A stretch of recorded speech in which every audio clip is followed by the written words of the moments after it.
CARIDOM 2024 pa pinagbawal, may sinalaki na naman pogo umano na nag-o-operate sa Parañaque at sangkot daw sa sari-saring scam. Arestado may git-4 na Pilipino at dayuhang empleyado.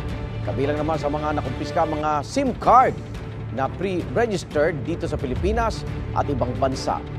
May unang balita si Salima Refran.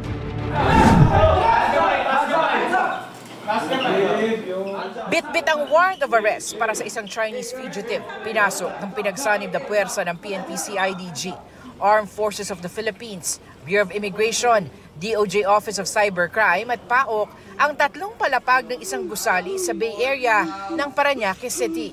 Ang target, bahagi rin daw ng operasyon ng iligal na pogo, kaya nagpatupad na rin ng mission order ang BI. 146 na mga dayuhan na karamihan ay mga Chinese ang naaresto. Kasama na ang lalaking may warrant para sa fraud. 307 naman ang mga Pilipino. Isa ito doon sa mga work area dito nga sa Sinalakay na Pogo sa Parañaque City. At bukod doon sa hile-hilera mga computer, makikita ninyong sandamakmak yung kanilang mga cellphones. Bukod pa dyan, kahon-kahon pa nga yung kanilang mga SIM cards. Ang lahat ng ito ipoproseso ng mga otoridad oras na makakuha na sila ng kaukulang mga warrant. Hindi lang pang Pilipinas ang pre-registered SIM cards na nasamsam. Meron din mula sa ibang bansa. Bawat floor iba yung ibang scam. Sa 5th floor and 7th floor, stock investment scam to.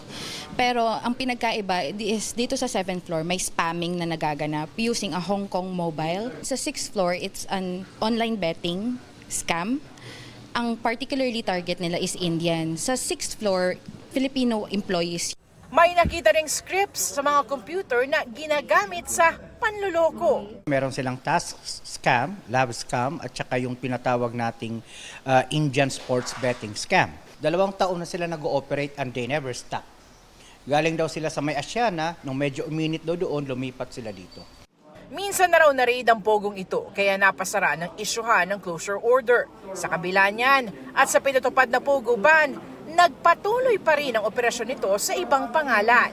May mga nakitang business license mula sa LGU at barangay permit. Dapat kasi before they issue yung mga permits nila like yung sa barangay and then yung sa City Hall, dapat they do yung talagang religious inspection of the establishment.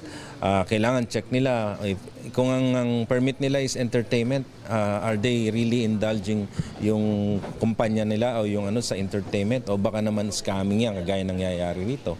Aalamin ang immigration status ng lahat ng dayuhan, lalo't kanselado na ang lahat ng work visa ng mga pogo worker. Ang mga Pilipino isa sa ilalim rin sa questioning. Ito ang unang balita sa Salima Refran para sa GMA Integrated News.